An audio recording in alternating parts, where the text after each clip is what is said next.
हौसले बुलंद हो और आसमान छूने का जज्बा, तो कोई भी परेशानी आपको मंजिल तक पहुंचने से नहीं रोक सकती। जी हाँ, ये कहावत है, लेकिन इसको सार्थक कर दिया है भोपाल की दीप्ति यादव ने, जो हाल ही में SIT express Mrs Madhya Pradesh season 2 की विनर रही हैं। सीधे उन्हीं के पास लिए चलते हैं। मैम, बहुत बहुत स्वागत है आपका राजधानी न्यूज। धन्यवाद। सबसे पहले सवाल तो ये कि आप विनर बनी हैं, पूरा कहीं ना कहीं मध्य प्रदेश की जो महिलाएं हैं उनको एक मॉनिटर करने वाली हैं, मॉडलिंग के कैरियर में आप जाने वाली हैं, क्या कुछ कहेंगे?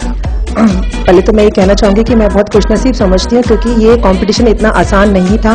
काफी चैलेंजेस आए, पर मैंने उन सब चैलेंज को पॉजिटिव लेके अपने लक्ष्य की ओर बढ़ती गई और आज रिजल्ट सबके सामने है कि मैं आज SIT express Mrs Madhya Pradesh season 2 की विनर रही हूँ। सबसे पहले ये पूछूंगी, ये ख्याल कहाँ से आया है मॉडलिंग का? कहीं ना कहीं आप स्कूल लाइफ में रही होंगी, कॉलेज लाइफ में रही, उसके बाद ये अचानक से मॉडलिंग का, या कहा जाए तो किस तरह से शुरुआत हुई? मॉडलिंग का शौक मुझे कॉलेज के ज़माने से था, लेकिन पढ़ाई के प्रेशर से मैं इस पर इतना फोकस नहीं कर पाई। फिर शादी हो गई, बच्चे हो गए, तो कहीं ना कहीं जो सपना था मेरा मॉडलिंग का, वो अधूरा छूट गया था। लेकिन आज जब मेरी एक फैमिली कंप्लीट हो गई, तो मैंने सोचा कि क्यों ना जो मेरा अधूरा सपना मैं उसको आज पूरा करूं। और SIT एक्सप्रेस का जब ये ऐड आया तो मेरे हस्बैंड ने उसको ऐड को देखा, क्योंकि उन्हें पता था कि मेरी जो ख्वाहिश थी वो इसकी ख्वाहिश अधूरी छूट गई है, तो उन्होंने मेरा बहुत साथ दिया और आज उन्हीं के सहयोग से मैंने ये कॉन्टेस्ट में पार्टिसिपेट किया और मैं विनर रही। आप आई गई हैं हमारे राजधानी में, तो आपसे थोड़ी खुल के बात करते हैं। किस तरह की फैमिली है आपकी? हस्बैंड क्या करते हैं? बच्चे हैं क्या? मैं एक संयुक्त परिवार में रहती हूँ। मेरे परिवार में सास ससुर हैं, मेरी देवर है, देवरानी है, मेरे 2 बच्चे हैं, एक बेटी 12 साल की है और एक छोटा बेटा है 4 साल का। हमारी इंडस्ट्री है इंडस्ट्रियल एरिया में और बहुत ही सपोर्टिव फैमिली है। मैं पार्लर रन करती हूँ और पूरे फैमिली के सपोर्ट के साथ ही मैं अपने काम को आगे बढ़ाती हूँ। सब थोड़ी सी ये है कि अब मॉडलिंग में क्या कैरियर देखती हैं? अभी तक तो ये था कि एक ऑप्शन रखा आपने, लेकिन अब एक आप इतनी आ गई हैं मॉडलिंग के गेट पे, आप खड़ी हो गई हैं, अब आगे क्या? अभी तो मैं SIT की ब्रांड एम्बेसडर हूँ फॉर 1 ईयर, तो मैं उनके बॉन्ड के अंडर में हूँ, बट हाँ, मैं मॉडलिंग जरूर करूंगी। अच्छा, इसके बाद एक सवाल होगा मैडम, जैसे कि मॉडलिंग आपने की, परिवार में भी रहना है, मॉडलिंग भी करना है, एक तरह से पूरा प्लानिंग और उसके मैनेजमेंट किस तरह से बैठा देंगे आप? मुझे लगता है कि इंसान अगर वक्त पे काबू पा ले तो वो हर चीज कर सकता है। मेरा की टू सक्सेस मैं ये कहूंगी कि मेरा टाइम मैनेजमेंट है। मैं टाइम को बहुत बहुत अहमियत देती हूँ और टाइम को शेड्यूल को बना के डिवाइड करके चलती हूँ, तो मैं अपनी फैमिली को भी उतना ही टाइम दे पाती हूँ, अपने पार्लर को, अपने घर को, अपने बच्चों को। तो मेरा ये कहना है सभी महिलाओं को कि वक्त की कदर करें। जो इंसान वक्त की कदर कर लेता है वो इंसान हर क्षेत्र में आगे बढ़ता है। जिसने वक्त की कदर नहीं करी वो इंसान कभी आगे नहीं बढ़ सकता। आप पूरा एक कॉम्पिटिशन जो पूरा चला, इस बीच में कई सारी मतलब आपकी कॉम्पिटिटर भी रही होंगी, सबसे ज्यादा किसको मानती है कि हाँ उन्हें देख के लगा कि ये मुझे फाइट करने वाली है या इसको मुझे जो है आगे निकलना है?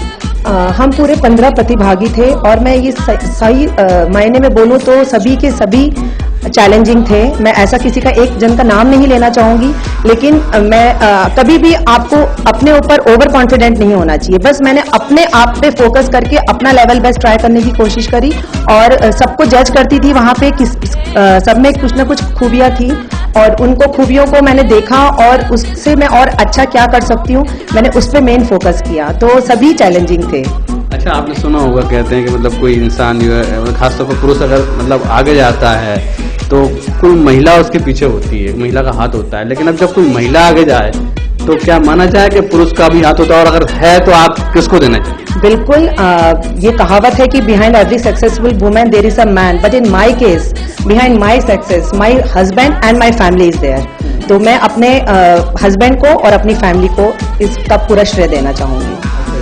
इसके अलावा एक सवाल हो, जैसे कि आप भोपाल इतना मतलब एक शहर है, लेकिन खासतौर पर देखा यहाँ पे मॉडलिंग को लेकर लोगों में इतना मतलब एक्साइटमेंट नहीं रहता, उसके बावजूद आप इतने आगे निकल के आई, क्या लगता है भोपाल में ये कैरियर ठीक है या नहीं? बिल्कुल अवेयरनेस आ रही है और क्यों नहीं, हमारा भोपाल किसी भी क्षेत्र में पीछे नहीं है। तो अवेयरनेस आ रही है, धीरे धीरे लोगों का माइंड सेट होगा और SIT एक ऐसा इंस्टीट्यूट है जो सर्टिफाइड है। तो मैं जो भी अपने पेरेंट्स अपने बच्चों को इस लाइन में आगे लाना चाहते तो मैं उन्हें ये जरूर बोलूंगी कि आप SIT के थ्रू अपने बच्चों को इस क्षेत्र में आगे लाइए, क्योंकि जितनी भी अभी अपने बॉलीवुड में जितनी भी भोपाल से गई हैं, दिव्यांका त्रिपाठी हुई, ईशा सिंह हुई, सारा खान हुई, ये सब SIT के थ्रू ही गई हैं। तो अपने इस क्षेत्र में आगे आने के लिए आपको एक सर्टिफाइड इंस्टीट्यूट की जरूरत है जो सिर्फ SIT ही है। आप कई दफ़ा SIT आती होंगी, तैयारियां करती होंगी, बच्चे कहते होंगे मम्मी कहाँ जा रही हो, इतनी देर से आओगी, करती होगी।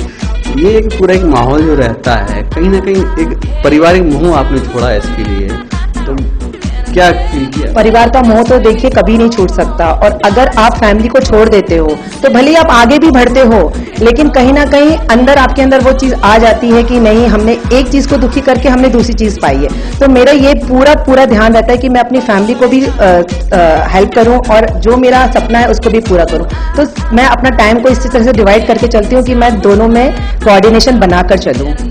खासतौर पर बात करें जैसा कि महानगर में जो लोग रहते हैं, आप महानगर में, भोपाल महानगर है एक रहते हैं, इंटीरियर एरियाज जो हैं अपने मतलब देश में कई जगह हैं जहाँ लड़कियां हैं, पढ़ी लिखी हैं, लेकिन उसके बावजूद कहें तो रसोई में या घर में कैद होकर रह जाती हैं, सिर्फ घर का काम देखना, पढ़ाई लिखाई एक तरह से साइड में रख दी जाती है। तो उनके लिए क्या एक मैसेज देना चाहिए? मैं यही कहूंगी कि अपने सपनों को जीवित रखिए।